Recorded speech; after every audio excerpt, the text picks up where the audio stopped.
Hi guys! Welcome back again to my YouTube channel. By the way guys, my name is Jap. Kumusta po kayong lahat? Okay, so yun guys, maraming salamat po pala sa walang sawang pagsubaybay sa ating pong daily love reading. And kung ikaw ay bago pa lang sa ating channel, mag-subscribe na po kayo. Then, i-click mo na rin yung ating notification bell para lagi kang updated sa ating mga bagong upload. Okay, so guys, sa mga interested naman sa ating private reading, nasa description box below lang po yung link. Message lang po kayo. Tingnan natin kanino bang love reading itong masasagap natin ngayon.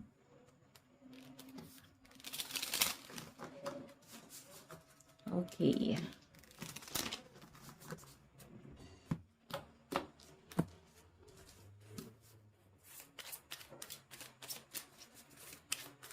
Kanino po itong love reading?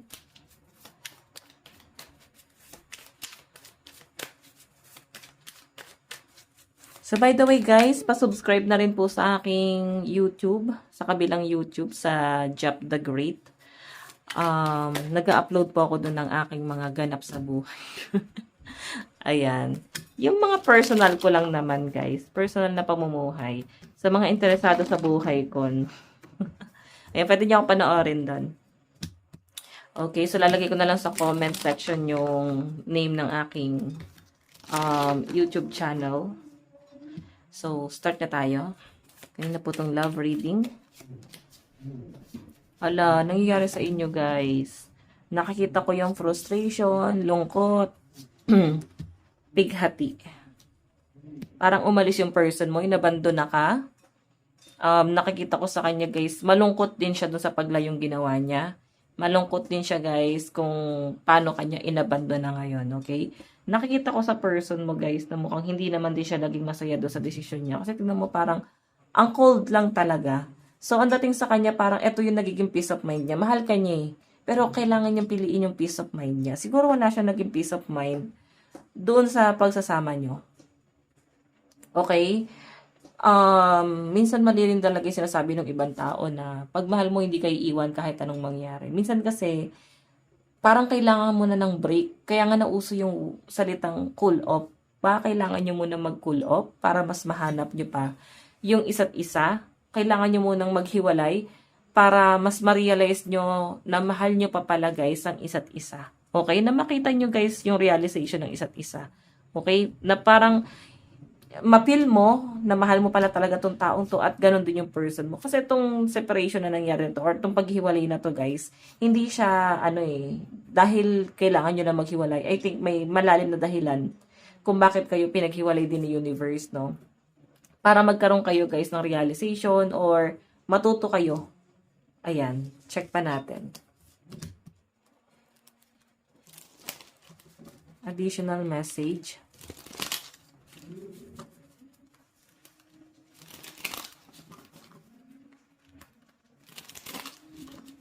Additional message. Kanina po itong love reading.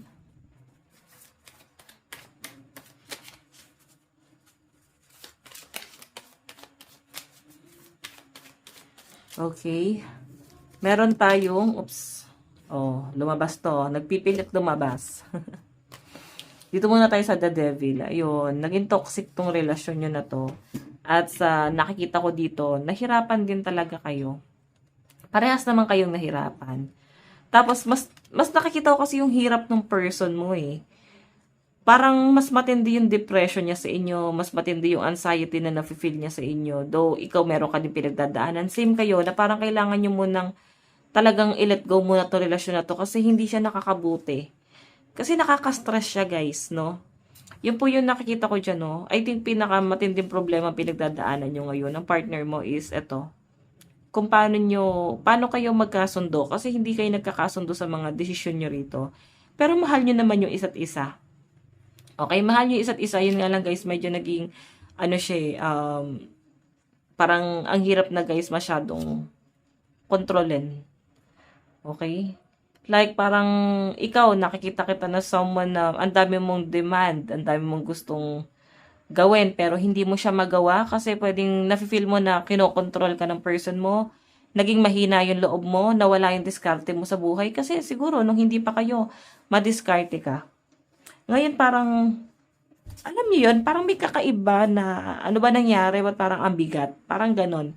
Bigla ka naka-feel ng bigat sa pakiramdam ngayon. Na parang lahat ng positive energy na ipasa mo sa person mo, sa totoo lang hindi eh. Feeling ko dito guys, baka na-evil eye kayo, kaya yan, gumamit kayo ng carnelian. Okay? Gumamit kayo ng ganito. Kasi katumbas din ito ang evil eye. Okay? So yan, nakakatulong din ng mga bracelets. So kung interested kayo, pwede akong gumawa ng ganyan. Pwede kayong umorder sa akin. So, ngayon kasi wala pa akong time para sa mga ganyan. Pwede naman kayong bumili sa mga legit na store. Okay? Ayun, pwede kayong bumili sa kanila. Kasi katumbas ito evil eye. Para hindi ka basta-basta tablan ng mga negative energy. Okay? So, lalo na tong relasyon nyo ng partner mo, para hindi kayo basta-basta tinatabla ng mga inggit, mga, alam niyo yun, mga paninira ng ibang tao. Kasi, sa nakikita ko dito guys, baka nakakainggitan tong pagsasama nyo. Kaya masyado siyang mabigat.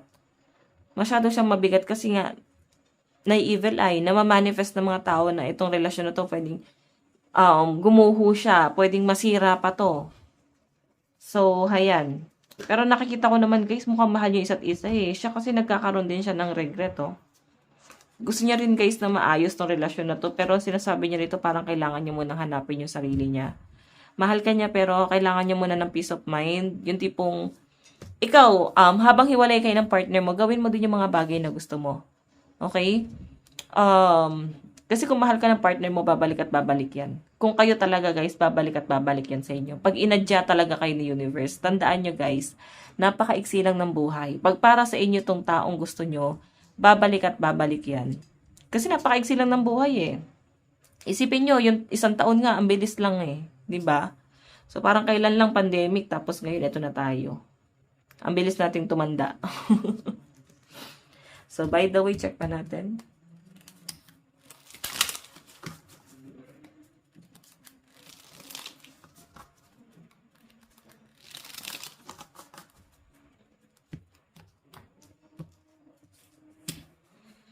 Kanina po itong love reading.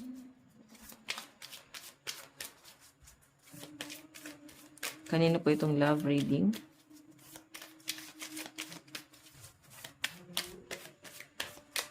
Meron tayong Page of Wands. Nakakatuwa lang guys kasi pag magkasama kayo parang nawawala naman din yung problema. Kumbaga, hindi kasi guys mabubuhay lang ng puro pagmamahalan lang. Tandaan nyo, nakakabaliw din yung sobra-sobrang pagmamahal. Minsan dito din nagsisimula yung kahirapan.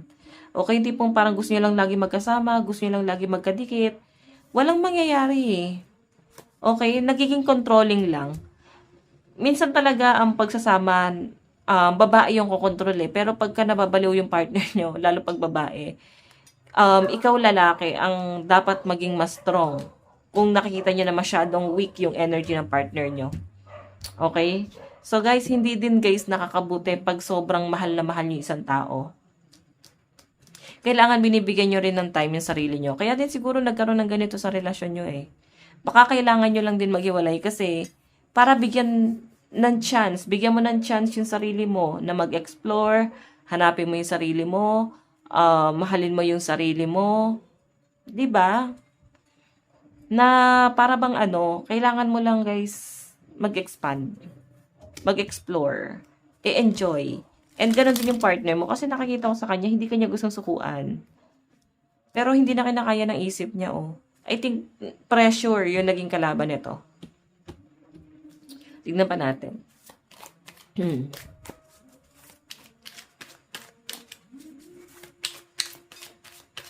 Kanina po itong love reading.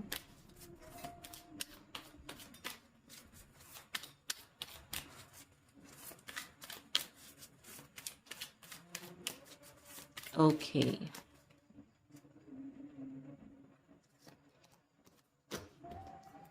Meron tayong Queen of Swords. O, diba? Nakikita ko matured ka eh. Madiskarte ka talaga. Feeling ko, napanghinaan ka lang ng loob nung naging kayo. Parang ang dating sa akin dito, lahat ng diskarte mo, lahat ng lakas ng loob mo, nawala yun eh. Oo. parang naging mundo mo talaga tong taong to. Pero kung supportive yung partner mo, susuportahan ka niya sa gusto mo mangyari, okay sana yun eh. Pero kasi nakikita ko rito guys, parang naging, ano eh, parang nawalan siya ng believe sa inyo. Parang sinasalbal niya lang yung sarili niya rito. Pero nakikita ko yung malalim na pagmamahal sa inyo ng partner mo. Kailangan nyo lang talaga to guys, pag-usapan. Oo, kasi tignan mo naman yung energy mo rito. Di ka makalaya, di ka makaalis.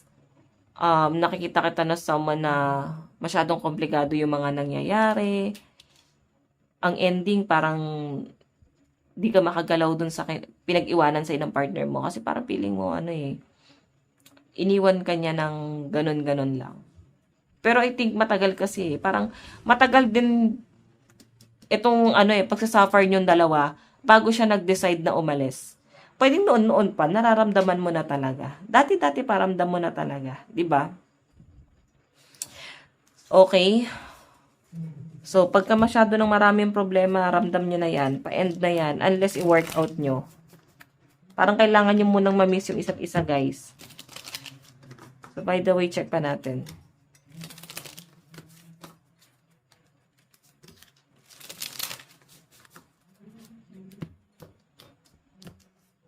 Kanina po itong love reading.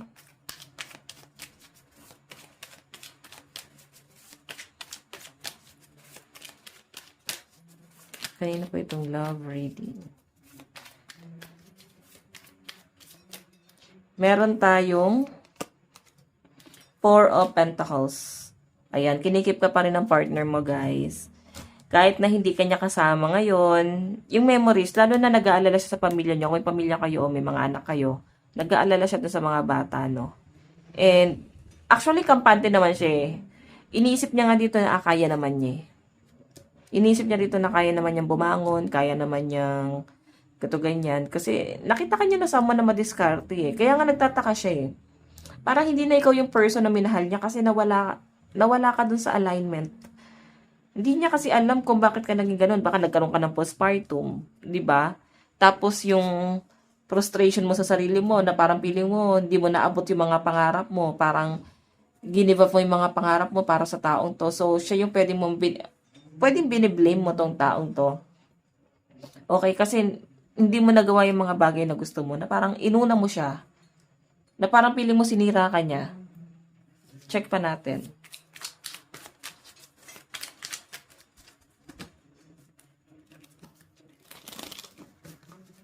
Additional message.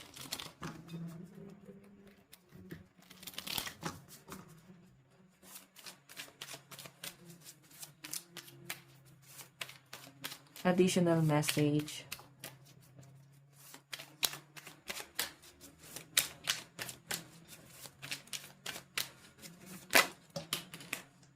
Okay.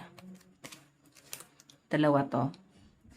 So, kung makita nyo guys, nagsinungaling siya, pwede nabitawan ka niya ng masakit na salita para i-let go mo siya or maghiwalay kayo. Nasaktan ka, pwede naghabol, ganyan. Pero guys, ito eh, 8 of Cups to eh. Pag sinabi kasing 8 of Cups, nandun pa rin yung love. Kailangan ka lang niyang i-give up. Kailangan ka lang muna niyang bitawan. So, guys, sinasabi ko sa inyo, hindi lahat ng nang-iwan ay hindi na kayo mahal. Minsan dahil sa sitwasyon kung bakit hindi niya na kayang lumaban. And I think ganun yung nangyayari sa partner mo, guys. Hindi niya na kaya yung sitwasyon. Pero mahal ka pa rin niya. Kailangan niya lang muna unahin yung sarili niya kasi mababaliw siya, guys. Ayan, no? So, kung iniisip mo na parang ikaw yung nababaliw dito sa relasyon, ikaw yung pinaka nasasaktan, i-consider mo din yung nararamdaman ng partner mo. Kailangan give and take kayo. Kailangan ganun din siya sa inyo. Kasi sabi rito, nagsisinungaling na siya sa inyo, oh. Minsan, sinasabihan ka niya ng I love you, mahal na mahal ka niya kasi para hindi na lang kayo mag-away. Or sinasabi niya na lang to kasi yun yung gusto mong marinig para lang hindi na humaba yung usapan or hindi na kayo mag-away. Okay? Nakikita ko sa kanya na matagal niya nang gustong umalis. Pero I think parang pamamahinga lang tong gagawin niya na to. Kasi nag-hold back pa rin siya eh. So, yung iba sa inyo, pwede nagkaroon lang ng misunderstanding. Pwedeng naghiwalay lang kayo na to, kailan lang, tapos nagbalikan lang. Magbabalikan lang kasi baka on and off tong relasyon nyo. Okay. Check pa natin.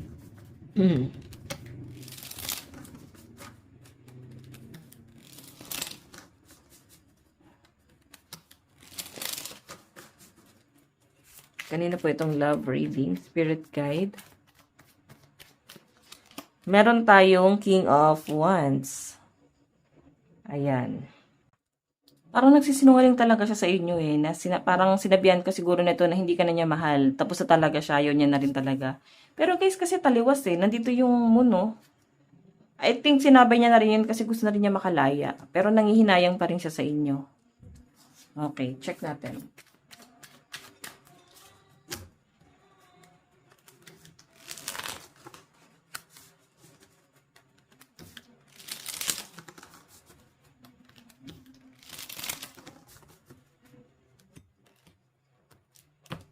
Kanina po itong love reading.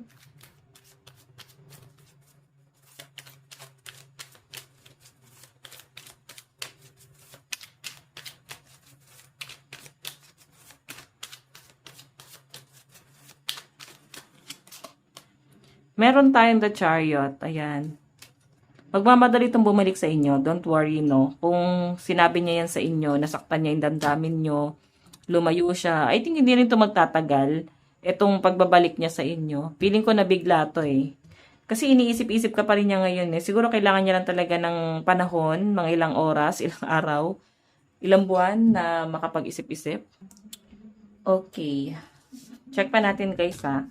Basta itong taong to magmamadali to pabalik sa inyo. Ilang araw lang yung nakikita ko dito. Or pwedeng, basta pag na-enjoy niya na ulit, tapos na-feel niya na, ay, parang may something na nawawala. Hindi niya na maramdaman yung energy mo. So, dun ko siya nakikita na magra-rush pabalik, guys. Ayan. Diba? Hindi ka mawawala sa isip na itong taong to. Parang mababalisa to. Ayan. Kung nagkaroon ng hiwalayan sa inyo ngayon lang. Or nitong mga ilang araw lang, kayo hindi nagpapansinan. Nakikita ko sa kanya, guys, yung frustration dito. Parang ang hirap palang ipagpatuloy yung buhay ng wala ka. Kasi, nanghihinayang siya doon sa pagmamahal mo. Oo. So, check pa natin. Additional message.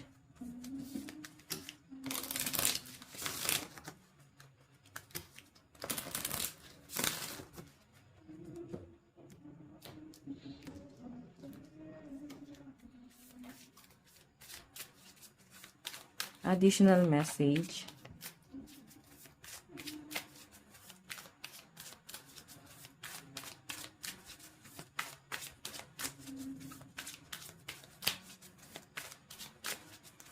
Okay.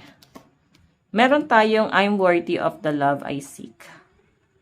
Ayun kasi yung hinahanap niya rito, parang feeling niya kasi hindi mo siya na-appreciate. Parang hindi mo mahanap yung worth niya. Parang ikaw lang yung lagi may pinagdadaanan. So, ang dating sa kanya rito, parang ikaw lang ba may problema? So, kung bakit din siya guys lumayo, kasi inisip niya rito, hindi mo na siya mahal. Ganon. Parang sarili mo na lang yung iniisip mo. Parang ganyan. Pero I think nagkaroon lang kayo guys ng misunderstanding, no? Kasi ikaw, may pinagdadaanan ka din. Na i-deliver lang talaga ng mali yung mga message, no? Kumbaga, pag nag-uusap kayo, daanin nyo sa mahinahon.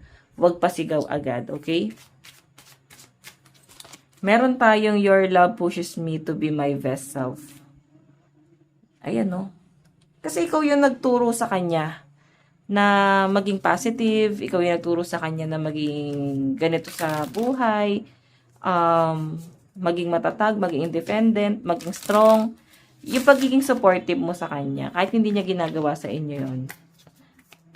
Ganun. So, by the way, meron tayong no challenge is too big for us to overcome.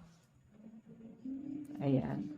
So, yun naman talaga guys. Marirealize to ng partner mo na hindi tayo basta-basta pala dapat maghiwalay. Parang ganyan. Na hindi tayo dapat sumusuko ng ganun-ganun lang dahil lang ganito kabigat yung problema. Marirealize siya ng partner mo. Oo, na kailangan pala niya magpakatatag dito. Na mahal ka pala niya talaga. Okay? Tapos marirealize niya rin dito na kung paano ka naging supportive sa kanya, kung paano ka nagiging masaya sa mga achievement niya. May iba kasi rito guys, pwede natatakot na maging achiever yung kanilang person kasi inisip nila baka pagka sumakses is bigla na lang iwan, bigla na lang abandonahin. So, isipin na lang guys ha. Hindi pa man din nga sumasakses eh, baka iniwan ka na ngayon. O, di ba? Pero nakikita ko naman, mukhang babalik pa rin to. Sinisip niya rito, kung saan kayo nagsimula. Kasi tignan mo naman yung energy niya dyan. Di ba? Check natin. Okay. Ito yung nararamdaman niya.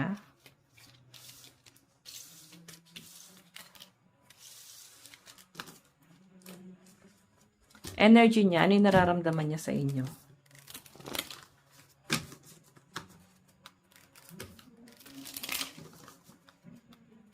Overall energy, yung emosyon sa'yo ng partner mo.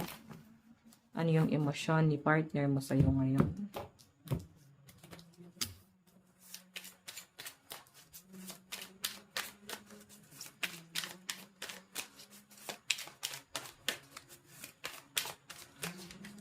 Okay. Two of Pentacles. So, iniisip ka pa rin niya rito, guys, yung responsibilidad niya sa inyo. Ito, responsible naman tong partner mo eh. So, iniisip niya yan. Yung mga responsibilidad niya sa inyo. Again. Meron tayong The Hermit. Iniisip-isip ka niya ngayon. Nasa hermit mode eh. Kumbaga parang ina-analyze niya yung mga bagay-bagay ngayon. Sobra-sobra niyang ina-analyze. Nag-overthink. Nakikita ko rin yung struggle niya rito. Nasa hermit mode eh. Parang nag-soul searching si partner ngayon. Okay. Ano yung nararamdaman niya sa inyo? Meron tayong King of Pentacles. So, medyo ano lang siya guys. Hindi niya pinapakita na mukhang affected siya dun sa nangyari sa inyo. Kasi masaya lang siya. Tapos mukhang nag-explore siya. Travel. Mapapansin mo naman parang hindi siya affected kasi mukhang masaya lang siya. Pero parang pinagtatakpan niya lang yung totoong nararamdaman niya dyan. Okay, hindi niya lang talaga pinaparamdam yung totoong nararamdaman niya rito. Pero nasa hermit mode eh. Nakikita ko naman na mahal ka talaga. Iniisip-isip ka pa rin niya. Tapos iniisip niya rin dito yung responsibilidad na parang kumain na kaya siya, kumusta na kaya siya, may panggastos pa kaya siya, ano na kaya kalagayan nila, kaya pa ba niya. So, mga ganon. Tignan natin. Meron tayong Justice. Okay. So, gusto niya kasi guys ng ma-experience mo din daw yung nararanasan niya. Kaya nandyan yung Justice. Kasi parang gusto kanyang turuan ng leksyon. Gusto niya na parang matuto ka. Meron siyang gustong iparealize. Yun yung malinaw na nakikita ko dyan, guys. Meron siyang gustong iparealize sa inyo. Okay? So, tignan naman natin, guys, ano yung tingin niya sa inyo ngayon. Siguro yung gusto niya iparealize dito na hindi ganun kadali yung pinagdadaanan niya, na nag-i-struggle din siya. Mahirap din yung buhay. So, I think gusto kanya maging mas matured, tumayo sa sarili mong mga paa, matutong dumiskarte. Mali kasi yung ginawa niya, dapat sinuportahan ka niya. Hindi yung parang iniwan ka niya, tapos parang bahala ka na anong gagawin mo. Parang hinayaan ka niya lumangoy mag-isa. Okay? Check natin.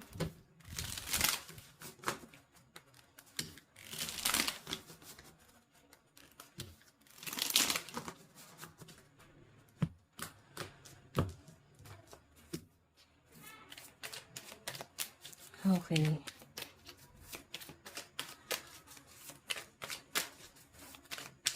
Tingnan natin. Paano kanya nakakita? Page of Cups. Nakikita kanya na someone na iniisip-isip mo siya ngayon. Parang di ka makapag-focus. Kasi parang medyo depressed talaga or anxiety. Ganun yung pinagdadaanan mo ngayon. Na parang paano mo itong nalalampasan sa dami ng struggle mo ngayon. Ganun. So, Knight of Cups, guys. Nakikita ko naman yung excitement ni partner mo dito. Sobra siyang na-excite dito na mag-usap kayo ulit. Pero parang hinahayaan ka lang talaga muna niya eh. Meron talaga siyang gusto iparealize, guys, no? Check pa natin. Okay, so friendly ka din pala. Ano ka daw eh, ang tingin niya kasi rito parang may pagka-emperor. Ibig sabihin, dating sa kanya, mas mataas ka sa kanya. Okay, so madalas namamaliit mo siya, nape-pressure mo siya, ganon.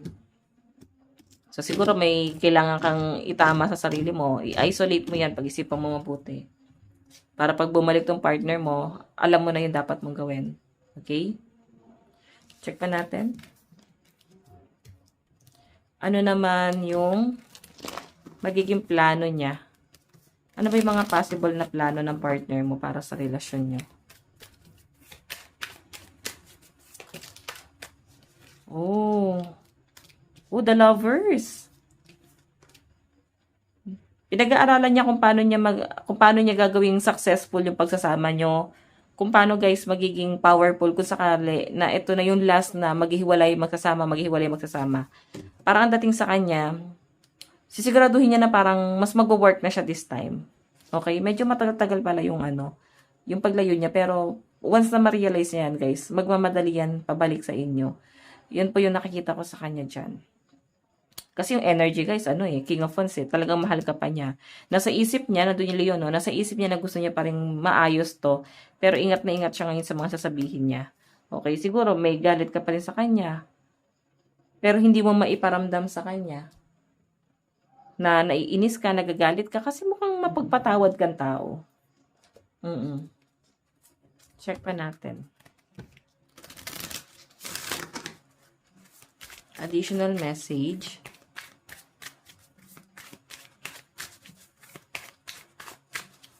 Meron tayong focus on money. Ayan, masyado siyang workaholic ngayon. Ginagawa niya guys successful ang sarili niya or parang inaano niya yung sarili niya guys. Parang meron siyang gustong patunayan din sa sarili niya para once na bumalik siya sa inyo, kahit pa paano nag-improve. Okay? Feeling loss, ayan, di ba, kakaisip sa inyo, ngayon na parang hindi na kayo magkasama, parang ang dating sa kanya nawawala siya sa alignment, nawala siya sa focus, nawala yung goal niya sa buhay, kasi parang ikaw yung naging niya lakas niya rito. Check pa natin.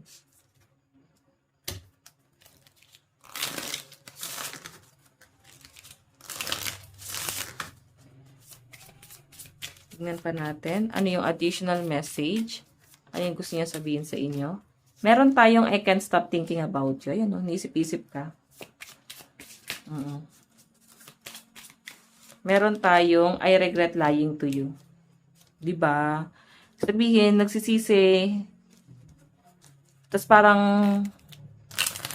nagsinungaling ba siya sa inyo? Kasi hindi na siya nagpakatotoo talaga nitong mga huli, no? Meron tayong you speak to me through music. Ayan. Talagang sa music na medyo nagiging siya guys.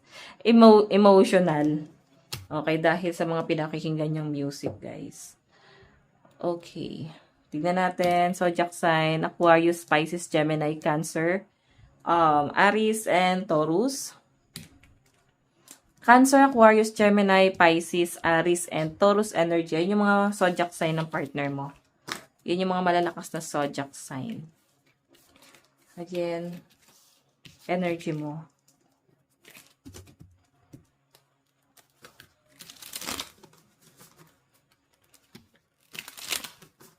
Nararamdaman mo sa taong to ngayon. Ano yung emotion mo sa person mo ngayon? Nine of Cups. Kasi meron ka lang naman maliit sigurong dinedemand, tas parang binigdil pa niya. Medyo conflict ka. Parang feeling mo nilagay ka niya sa komplikado, nilagay ka niya sa sitwasyon na hindi ka na makakaalis. Kaya medyo natitrigger yung depression mo. Parang huminto pansamantala yung mga pangarap mo sa buhay. Parang dating sa akin dito, siya yung naging hadlang. Kasi masyado kanyang kinontrol, sinunod mo yung gusto niya, madami kang gusto sabihin sa kanya, basta sinunod mo yung mga gusto niya, ganito, ganyan, tapos ganito pa yung ginawa niya. Oo. Check pa natin. Ano naman ang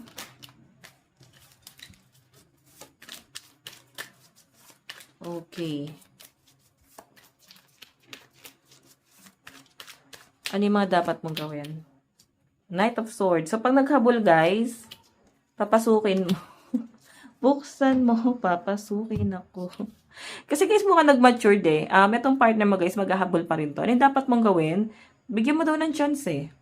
Kasi I think itong relasyon na to, hindi naman ito yung parang sobrang toxic, no?